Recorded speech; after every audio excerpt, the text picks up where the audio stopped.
세계적인 문학가이며 소설가인 톨스토이를 기억하실 것입니다. 이는 착실한 기독교인이었는데요. 그의 작품은 하나님께 대한 신앙으로 가득 담겨져 있었고 그의 대표작으로는 부활이라고 하는 것이 있습니다.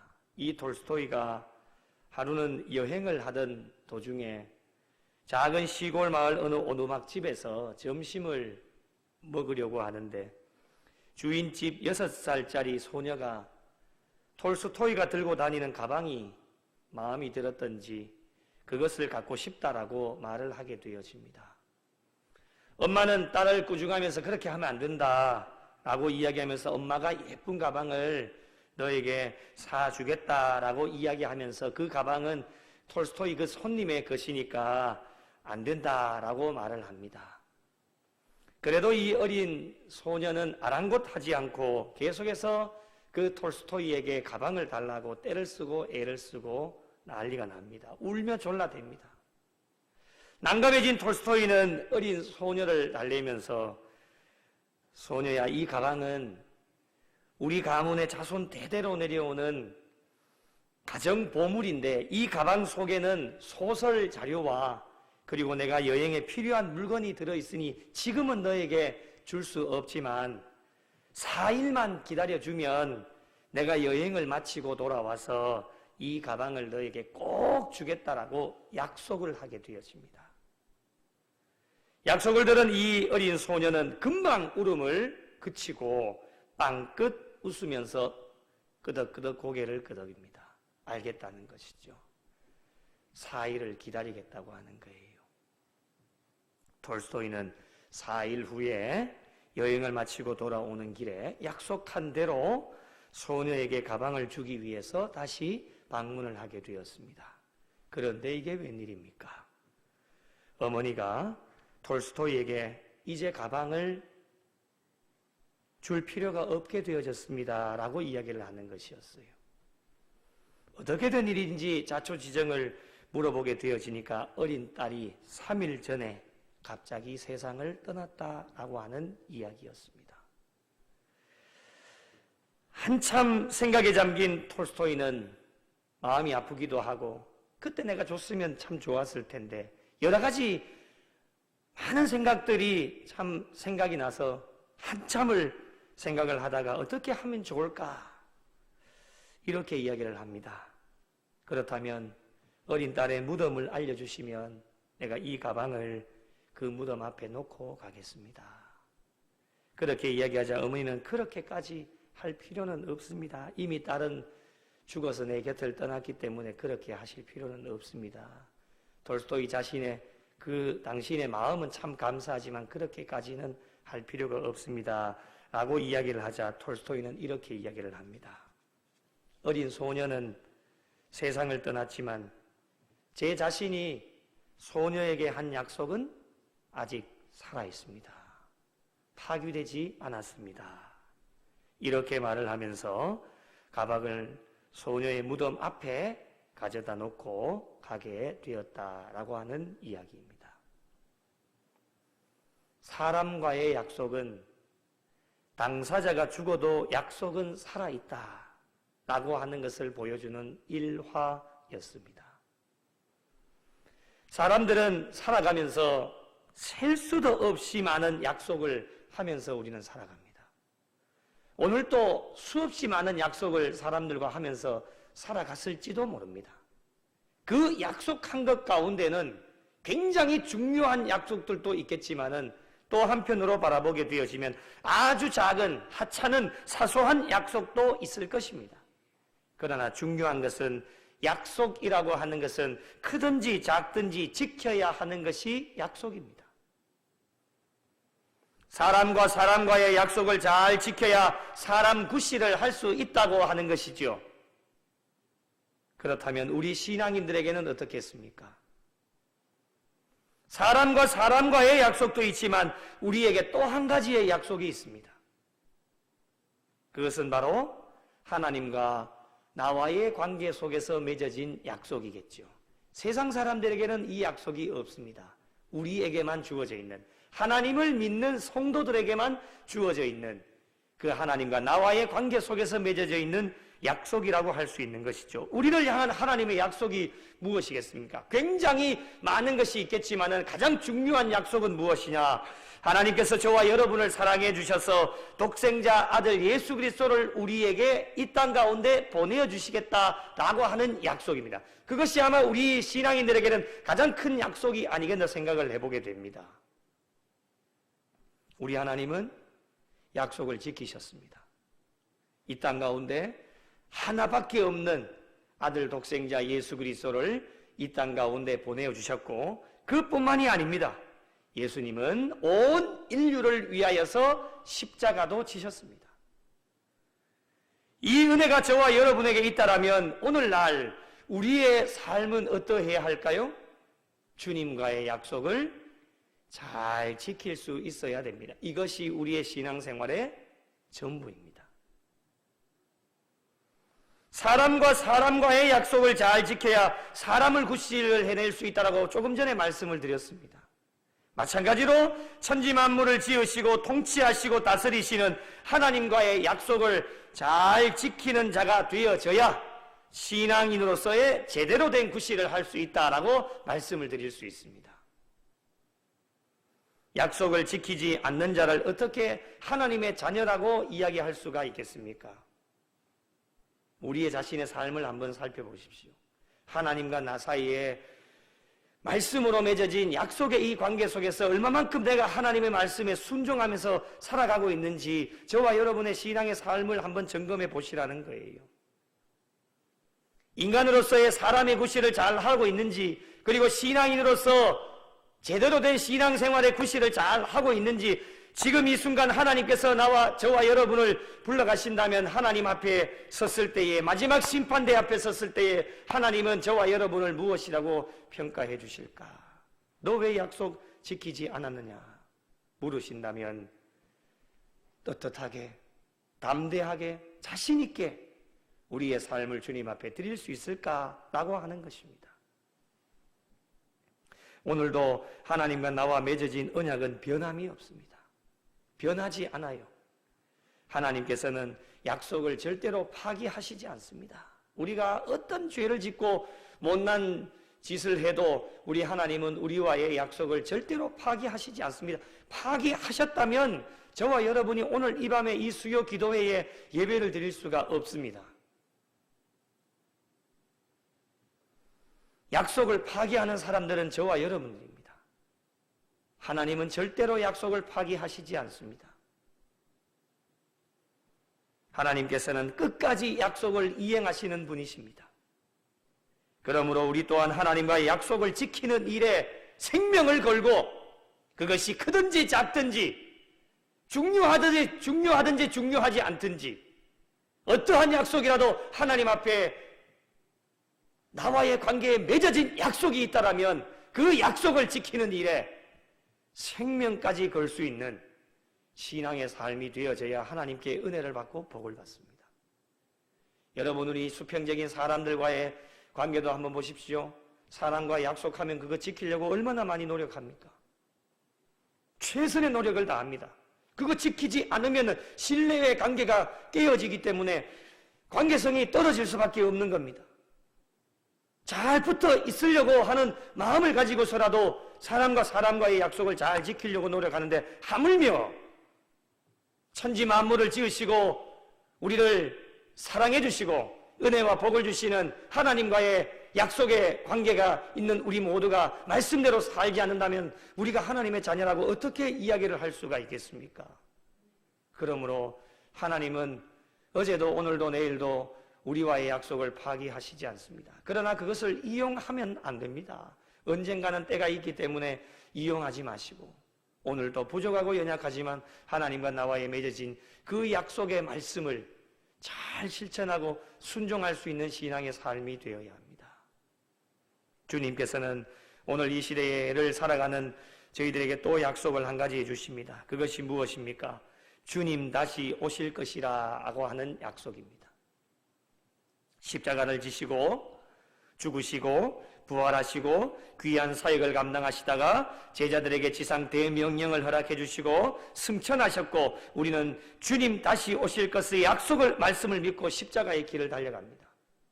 이것이 우리의 신앙생활의 전부입니다. 다시 오실 주님을 지금 우리가 기다리고 있는 것이죠. 오늘날 이 약속이 우리 가운데 없다라면 오늘 이 밤에 우리가 이 자리에 와서 예배 드릴 수 있는 아무런 의미가 없는 겁니다. 나오실 필요가 없는 거예요.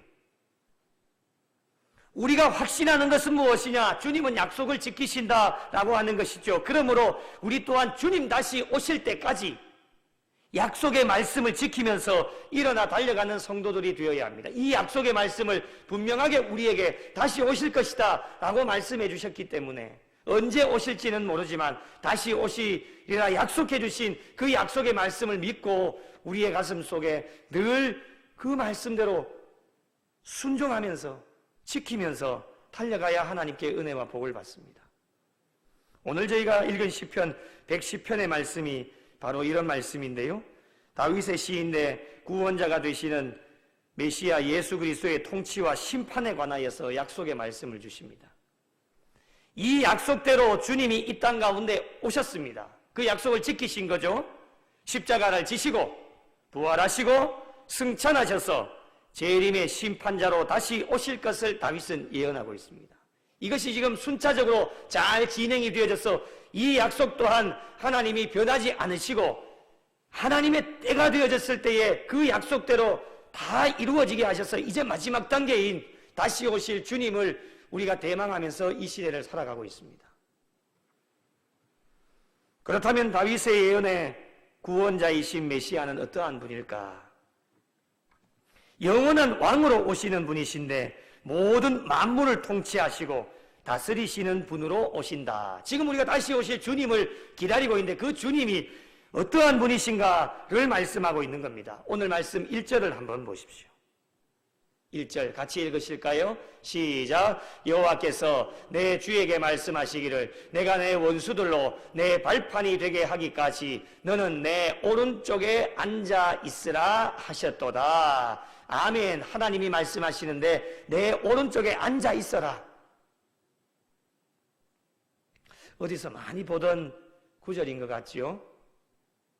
어디서 봤을까요? 내 오른쪽에 앉아 있어라. 우리가 매번 예배를 드릴 때마다 사도신경으로 신앙 고백하시죠. 자, 한번 보실까요? 함께 읽겠습니다. 시작. 본디오 빌라도에게 고난을 받아 십자가에 못 박혀 죽으시고 장사된 지 사흘 만에 죽은 자 가운데서 다시 살아나셨으며 하늘에 오르시어 전능하신 아버지 하나님 우편에 앉아 계시다가 거기로부터 살아있는 자와 죽은 자를 심판하러 오십니다. 믿으시면 아멘. 이 우리 신앙 고백입니다. 하나님 우편에 앉아 계시다가 거기로부터 살아있는 자와 죽은 자를 심판하러 오십니다. 이게 우리의 신앙 고백. 다시 오실 주님을 지금 기다리고 있는 겁니다. 그 앞에 것은 순차적으로 다 하나님의 약속이 이루어져서 다 진행이 되어졌고 이제 마지막 다시 오실 주님을 우리가 기다리면서 대망하고 있습니다. 오른쪽에 앉아 있으라 라고 말씀하신 것은 하나님의 권세를 대행한다 라고 하는 뜻을 가지고 있습니다. 만왕의 왕으로 오시는 메시아 예수님께서는 하나님의 권세를 대행하는 정체성을 가지고 있다라고 하는 말씀입니다. 여러분, 하나님의 권세가 얼마나 대단하십니까? 그래서 오늘 말씀 1절에 보면 내 원수들로 내 발판이 되게 하시겠다 말씀을 하시는데요. 발판이 되게 한다는 것은 원수들을 완전히 굴복시킨다라고 하는 의미입니다. 이 하나님의 권세가 얼마나 대단하냐? 이 하나님의 권세를 대행하실 수 있는 분이 누구이시냐? 만왕의 왕이신 메시아, 바로 예수 그리스도이시라는 거예요. 이것뿐만이 아닙니다. 2절 말씀을 보십시오. 여호와께서 시온에서 주의 권능의 규를 내보내시리니 주의 원수들 중에 다스리소서, 이렇게 말씀합니다. 여러분, 주의 권능의 규가 무엇이겠습니까? 힘의 지팡이를 나타냅니다. 이 지팡이를 들고 이 세상을 다스릴 수 있는 통치권을 직접 하나님께서 예수 그리스도에게 부여해 주셨다라고 하는 의미입니다. 하나님만이 하실 수 있습니다. 하나님께서 예수님께서 세상을 통치하실 수 있도록 권세를 위임해 주셨다고 하는 거예요. 너 마음대로 해보라는 거예요. 다 하나님이 가지고 계시는 모든 권세를 예수님께 다 위임을 해주셨다, 다 맡겨주셨다고 하는 거예요. 그러므로 영원한 왕이시며 모든 만물을 통치하시고 다스릴 권세가 있으시고 모든 원수를 밟고 승리하실 예수 그리스도의 강림, 다시 오실 주님을 우리가 믿고 있기 때문에 오늘 이 수요 기도에도 우리가 평안한 마음으로 하나님 전에 달려나와서 예배를 드릴 수 있는 거예요. 물론 오늘 이 하루의 삶 가운데 우리가 살펴보면 얼마나 힘들고 어려운 일이 많았겠지만은 그럼에도 불구하고 오늘 또 이 밤에 하나님의 성전에 달려나올 수 있었던 많은 이유들 중에 가장 중요한 이유는 다시 오실 주님을 기다리는, 대망하는 그 소망이 우리 안에 있기 때문에 세상의 모든 것들을 다 내려놓고 오늘 또 평안한 마음으로 하나님 앞에 예배를 드리는 거예요. 우리는 이 험악한 세상 가운데 살아가도 염려하거나 두려워하지 않습니다. 세상에서 들려오는 많은 소리들이 참 악하고 세상이 종말이다, 어렵다, 힘들다, 안 된다, 여러 가지 부정적인 이야기들이 많이 들려오지만요, 우리는 염려하거나 걱정하거나 두려워하지 않습니다. 그 이유가 무엇일까? 많은 이유가 있겠지만은 다시 오실 예수 그리스도를 기다리는 소망이 있기 때문입니다. 여러분, 이 소망 없으면요, 우리의 신앙생활 아무런 의미가 없습니다. 믿을 이유가 없습니다. 반드시 주님은 오신다 라고 하는 확신이, 믿음이 우리의 마음 중심 가운데 있기 때문에 오시리라 약속하신 것은 반드시 지금까지도 다 이루어내신 분이 하나님이시고 주님이시기 때문에 앞으로 다시 오실 주님, 안 오시면 어떻게 하지? 가끔가다 이런 생각들도 들 때가 있겠지만 그런 생각들은 아예 하지 마십시오. 반드시 오십니다. 반드시 오신다는 확신의 참 마음이 우리의 심령 가운데 가득 차 있어야 이 험악하고 죄악 많은 이 시대 가운데 그럼에도 불구하고 견뎌내고 이겨내고 다시금 회복될 수 있는 힘이 이 소망에서부터 나오게 되어진다는 거예요. 아무리 인생의 절망 가운데 빠지고 인생의 가장 밑바닥까지 떨어져도 다시 오실 주님에 대한 소망만 가지고 있으면 우리는 일어나게 되어지는 거예요. 그 소망이 없으면 절망하게 되어지고 낙심하게 되어집니다. 세상 사람들이 이 다시 오실 주님에 대한 소망이 없기 때문에 마지막 인생의 밑바닥까지 떨어졌을 때에 극단적인 선택을 하게 되어지는 거예요. 마지막 붙잡을 끈이 없으니까 말이죠. 그러나 우리는 세상 사람들이 당하는 모든 일들을 다 똑같이 당하지만 우리에게 마지막 소망, 희망은 다시 오실 주님이 있다라고 하는 것. 이 소망만 우리의 심령 가운데 가지고 있으면 우리에게 찾아오는 죽음마저도 우리는 두려워하지 않습니다.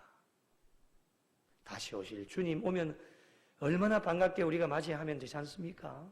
예? 죽음이 두렵지 않습니다. 오늘 이 밤에 편안하게 눈을 감으시고 그렇게 한다 해도 우리는 더 이상 바랄 것이 없어요. 주님이 오늘 이 밤에 나를 데려가신다 해도 우리는 원망할 필요가 전혀 없어요. 죽음마저도 두려워하지 않는 거예요. 그 소망이 우리 안에 있기 때문에 그런 거예요. 이 소망과 확신을 가지고 있는 자들은 앞으로 주님 오실 때까지 어떻게 살아야 할까?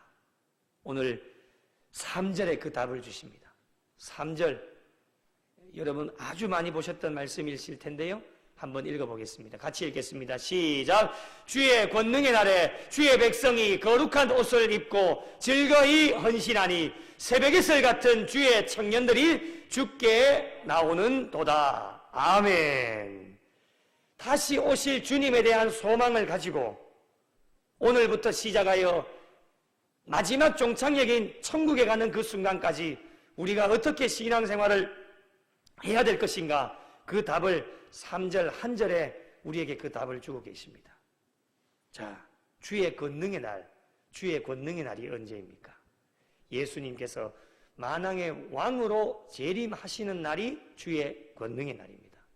자, 믿으시면 아멘. 예, 다시 오십니다. 그 약속을 반드시 지키시기 때문에 언제인지는 모릅니다. 어떤 분들은 빨리, 아이고, 좀 죄송한 표현을 쓰겠습니다. 아이고, 이놈의 세상, 죽을 지경이란 말이에요.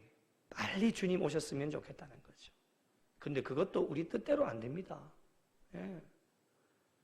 그날과 그 시는 아버지만 알고 계시기 때문에 빨리 오시라 해도 우리에게 뜻대로 잘 되어지는 게 아니에요.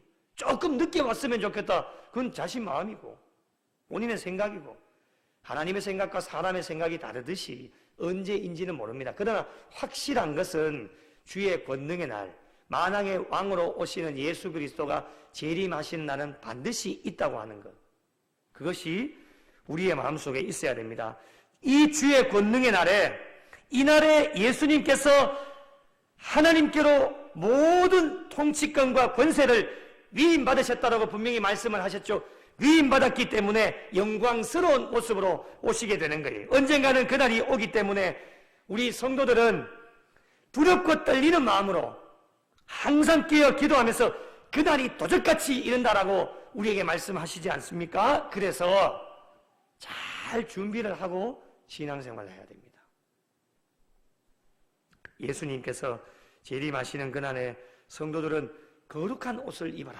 3절을 한번 띄어나 보실래요? 거룩한 옷을 입어라. 그날에 입으려고 하면 안 됩니다. 그날이 언제입니까? 주님 오시는 날이에요. 그날 막 헐레벌떡 해가지고 이 거룩한 옷 어딨노? 예수의 옷 어딨노? 이래봤자 이미 때는 늦어요. 매일의 삶 속에서 거룩한 옷을 입고 사셔야 됩니다. 예수 그리스도의 옷을, 세상의 옷을 매일마다 다 벗어던지고 하루를 시작할 때 예수 그리스도의 옷을 다 갈아입고 오늘 이 하루의 삶을 살아가셔야 돼요. 그 이유가 무엇이냐? 오늘 주님 오실 수도 있다고 하는 거죠. 그런데 오늘 주님 오시는데 거룩한 옷도 입지도 않고 세상에 때 묻은 것 아직까지 입고 있는다면 주의 권능의 날에 주님 오신다면 과연 저와 여러분을 주님이 어떻게 평가하실까? 단호하게 말씀드립니다. 천국에 못 들어갑니다. 그때 돼가지고 후회해본들 때는 이미 늦으리. 우리의 인생은 서비스볼이 없습니다. 주님! 한 번만 봐주십시오. 네, 한 번만 봐주시면 진짜 잘할 수 있습니다. 그건 누구나 다 이야기할 수 있습니다. 한 번만 봐주십시오. 우리 주님에게는 한 번이 없습니다. 인생은 단 한 번뿐입니다. 그래서 주의 권능의 날이 반드시 있기에 이것을 소망하면서 살아간다고 하는 신앙인들이 되어진다면 우리가 해야 될 일은 주의 백성이 거룩한 옷을 입고 살아가셔야 됩니다. 매일매일. 그리고 다시 오실 주님을 기다리는 자들은 즐거이 헌신합니다. 자발적인 헌신을 의미하고 있는 것이죠. 누가 시켜서 하는 것이 아닙니다. 십자가의 은혜가 있기에 다시 오실 주님 갈망하면서 대망하면서 기다리고 있기 때문에 그 소망과 십자가의 은혜가 우리에게 있다라고 한다면 누가 시키지 않아도 즐거이 헌신하다가 주님을 맞이하게 되어진다고 하는 겁니다. 여러분 한번 상상을 해보십시오. 누가 막 억지로 시켜가지고 코에 코 끼어가지고 막 끌려가듯이 막 억지로 그렇게 하는 뭐 억지로 짊어진 십자가도 복이 되어지지만은 그렇게 하는 것보다는 이왕 우리가 신앙생활 한다라면 자발적인 마음으로 즐거이 헌신하니 주의 권능의 날에 즐거이 헌신하다가 주님을 맞이한다고 한다라면 여러분 주님이 저와 여러분의 신앙의 삶을 보시고 어떻게 평가를 하시겠습니까? 자발적인 헌신이에요. 그렇게 자발적으로 헌신하는 성도들을 오늘 3절에 어떻게 표현을 하고 있습니까? 새벽 이슬 같은 주의 청년들이 죽게 나오는도다. 이렇게 말씀합니다. 여러분, 여기서 주의 청년들이라고 하는 것은요, 우리 세대의 청년들이 아닙니다. 주의 청년이라고 하는 것은 주님 안에서 새롭게 태어날 성도들을 상징적으로 가리키고 있는 게 주의 청년입니다. 주님 안에서 새롭게 태어날 성도들, 이런 성도들이 새벽 이슬같이 많음을 표현하고 있는 것입니다.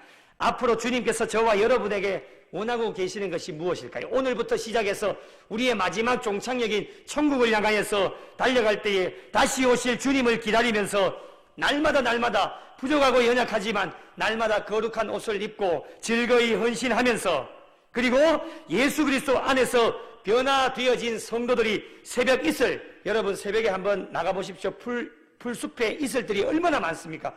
손으로 치면 막 쭉 떨어지잖아요. 그런 새벽 이슬과 같이 많아지기를 원하시는 것이 하나님의 바람입니다. 우리 교회 안에 이러한 복이 함께 하시기를 예수님의 이름으로 축원합니다. 이런 성도들이 많아져야 됩니다. 그래야 하나님은 교회를 보시면서 웃으시는 거예요. 오늘 우리 집사님 기도해 주셨지만 우리 교회를 늘 365일 늘 눈동자처럼 이렇게 바라보고 계시는데, 우리 영락교회를 바라보시면서 이런 자들, 날마다 거룩한 옷을 입고 누가 시키지 않아도 자발적으로 헌신하고 예수 그리스도 안에서 새롭게 변화되어진 그런 자들이 새벽 이슬과 같이 많아질 때에 하나님은 이 구미 영락재단을 바라보시면서 흐뭇해 하시고 얼굴에 미소가 가득하신 거예요. 그런 교회가 되어져야 됩니다. 우리에게는 가능성이 없느냐? 있지요. 오늘 살려주신 것이, 호흡하게 하신 것이 저와 여러분에게는 가능성이 있다고 하는 거예요. 이전 것은 지나갔으니 보라 새 것이 되었도다. 이전에 어떻게 했든지 기억하지 마십시오. 우리 주님도 기억하시지 않습니다. 기억하셨다면 저와 여러분 이 자리에 있을 수 있는 사람 아무도 없습니다. 오늘도 우리를 살려주신 것은 이전 것은 다 지나갔습니다. 오늘도 부족한 종을 통해 이 강단에서 종의 입술을 통해 여러분에게 말씀하시는 것, 날마다 거룩한 옷을 입고 즐거이 헌신하면서 예수 그리스도 안에서 말씀 안에서 변화되어지는 성도들이 새벽 이슬과 같이 우리 자신부터가 그렇게 변화되어지는 자들이 많아질 때에 저와 여러분을 통하여서 선한 영향력이 이 세상으로 나갈 때에 선포되어지는 그 주의 복음을 듣고 많은 영혼들이 이 빈자리에 가득 차고 넘치는 하나님의 은혜와 기적을 체험하게 되는 줄로 믿으시기 바랍니다. 그래서 우리가 중요한 거예요. 우리도 잘 못하는데 누구를 데려온단 말이에요. 그래서 나 한 사람이 굉장히 중요하게 되어지는 거예요. 여러분, 하나님의 바람은요, 어제나 오늘이나 내일도 변함이 없으세요. 4절 말씀해 보시면 여호와는 맹세하고 변하지 아니하시리라 말씀합니다. 여러분, 사람은 변하여도 하나님은 절대로 변하지 않으십니다. 이사야 40장 8절에 푸른 마르고 꽃은 시드나 우리 하나님의 말씀은 영원히 서리라 하라. 할렐루야. 영원한 거예요. 변하지 않아요. 영원하신 하나님께서 맹세하시고 약속하신 것은 반드시 성취해 나가신다고 하는 것, 그러므로 영원한 제사장이 되시는 예수 그리스도를 잘 따라가는 것이 우리에게는 굉장히 중요한 일입니다. 그분은 어떠한 분이십니까? 5절과 6절에 말씀하시죠. 5절과 6절을 같이 한번 읽겠습니다. 그분은 어떠한 분이신지, 우리 주님은 어떠한 분이신지 말씀하시는데요. 5절 같이 읽겠습니다. 시작. 주의 오른쪽에 계신 주께서 그의 노하시는 날에 왕들을 쳐서 깨뜨리실 것이라. 6절요. 문나라를 심판하여 시체로 가득하게 하시고 여러 나라의 머리를 쳐서 깨뜨리시며 말씀을 하십니다. 여러분, 다시 오실 우리 주님께서는요, 이 재림의 날에 악한 세력들은 반드시 물리치시고 영원한 제사장이신 예수님을 잘 따라간 성도들은 반드시 승리하게 하신다는 것이 하나님의 약속의 말씀인 줄 믿으시기 바랍니다. 사랑하는 성도 여러분, 말씀을 마무리합니다. 저와 여러분은 어제도 오늘도 내일도 다시 오실 주님을 기다리며 신앙생활하며 달려가야 됩니다.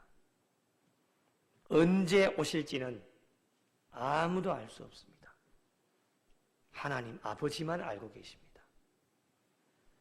오시리라 약속한 것은 반드시 이루어지는 때가 있기 때문에 오늘날 저와 여러분이 어떻게 신앙생활을 하느냐에 따라서 주님 오시는 날에 마지막 심판대 앞에 섰을 때에 정말 우리의 마지막이 결정이 되어집니다.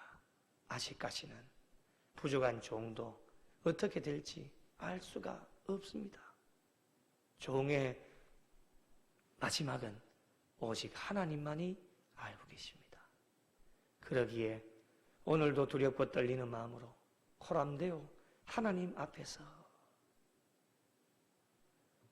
그때까지 오늘 말씀 3절을 다시 한번 기억하셨으면 좋겠습니다. 여러분의 신비에 오늘 이 3절 한 절 말씀을 꼭 새기셨으면 좋겠습니다. 영원히 잊지 아니할 하나님의 말씀이 되었으면 좋겠습니다. 3절 마지막으로 함께 읽어보겠습니다. 시작! 주의 권능의 날에 주의 백성이 거룩한 옷을 입고 즐거이 헌신하니 새벽 이슬 같은 주의 청년들이 주께 나오는도다. 아멘. 주님 다시 오시는 그날까지 우리의 남은 여생 날마다 거룩한 옷을 입고 신앙생활 하시고 자발적인 헌신으로 주님 안에서 새롭게 태어날 새벽 이슬 같은 성도들이 계속해서 많아져서 이 마지막 시대에 영원하신 예수 그리스도의 손을 꼭 붙잡고 달려가셔서 마지막 심판대 앞에 섰을 때에 착하고